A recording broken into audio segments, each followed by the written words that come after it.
Welcome to the kidsministry.blog podcast. Every episode, we share ideas, tips, and resources to help your children's ministry thrive. Okay, so imagine this. The church board taps you on the shoulder. Hey, I say, let's host a kids ministry conference this year. Oof, yeah. Right. Your first thought is probably, are you serious? I mean, the overwhelm hits you immediately. You're thinking speakers, workshops, food. How do you even start without it becoming a total disaster? Absolutely. And that's kind of the core of our deep dive today. We're looking at an article from Kids Ministry blog where someone went through exactly that. Yeah, someone who genuinely felt like they were setting up, quote, a train wreck. But the fascinating part is digging into what actually happened. Their mission, and ours now, is to pull out the wisdom from that chaos. They found it was way less terrifying than expected, but way more insane in completely different ways. Yeah, that sounds about right for ministry sometimes. And they're refreshingly honest, admitting they made, and I quote, literally every mistake humans can make. Which is great for us, means we get to learn from it. Exactly. So let's dive in. Where did things first go sideways? Well, one of the big early lessons, maybe surprisingly, came from the speakers themselves. Yes, the content deliverers. Right. So they invited this Dr. Whatever from Some Seminary, you know the type, fancy title, talks theory. Yep, seen that movie. And the author literally says you could watch people's souls just like leaving their bodies after 5 minutes, just total disengagement. Dear. But then they had Sarah from our volunteer team, just a regular volunteer, get up for 15 minutes. Okay. And she talked about dealing with what the article calls psychotic, difficult kids. Real talk, basically. The stuff people actually face week in, week out. Exactly. And people were like frantically scribbling notes, desperate for her slides afterwards. The contrast was just stark. And that really highlights it, doesn't it?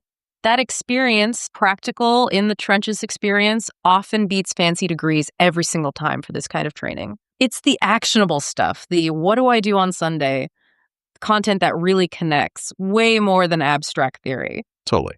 So, okay, speakers sorted. Yeah. But then came the logistics. Physical space stuff. Yeah. Mistake number one, booking the main church sanctuary. You know, the one with the hard pews from medieval times? Not ideal for a long day. Terrible acoustics, no tables for notes. Yeah. It's bad. They eventually moved to the fellowship hall, round tables, much better interaction. Success. Makes sense. Comfort matters. Then registration. They thought, let's be modern, online only.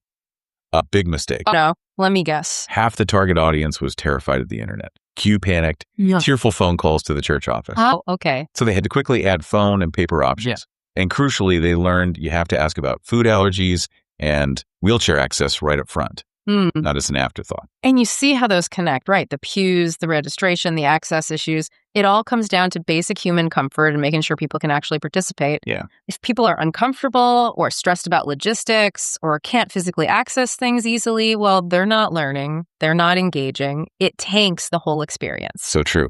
Which brings us to food. Another adventure. Let me guess. They started fancy. Totally. Planned this elaborate catering to impress everyone. Budget went boom. Of course. So they pivoted. Simple box lunches from a local deli. Cheaper, easier, and actually better because people could mingle and eat. Smart. But was that the biggest food lesson? Not even close. The absolute number one critical thing. Coffee. Gallons of it. The author's quote is gold. People forgive terrible sandwiches, but run out coffee. They become homicidal zombies ready to riot. I believe it. It's funny how often it's the simplest things. We stress about the big, expensive gestures, right? But missing a fundamental need like caffeine, that can cause way more dissatisfaction than, slightly boring chicken salad. It shows where the real priorities often lie for attendees. Absolutely. Okay, so moving on to the schedule itself. Yeah. And the material. What went wrong there? Initial plan, pack it tight. Back-to-back sessions, maximize the learning. Burnout city. Total burnout. People were glazing over by the afternoon. The revelation was, people need breaks. Time to chat, process, grab more coffee. Breathe. Yes. And shorter workshops. They found 45 minutes was pretty much the limit for focused attention. Makes sense. Respect the attention span. And the materials. Those big, heavy, expensive printed folders they made. Let me guess. Landfill. Pretty much straight into the recycling bin. What work? Simple handouts for the key stuff and everything else on a cheap USB drive. Practical, portable. Yeah, give people resources they'll actually keep and use, not just, stuff for the sake of having stuff. Less is often more if it's the right less. And then, inevitably, technology, the bane of all event planners. Oh, the horror stories. Screeching mice. Like guying animals, apparently. Projectors that just, quote, decided commit suicide mid-session. Yep, been there. The lesson learned the hard way was you absolutely need a dedicated tech person who knows their stuff. Yeah. And backups and test everything. Twice. Crucial. And what about networking? Did they try those awkward icebreakers? They did. Forced networking activities. Total fail.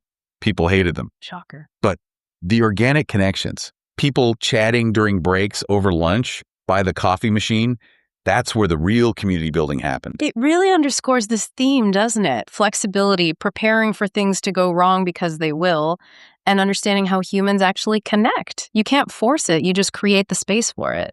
Exactly.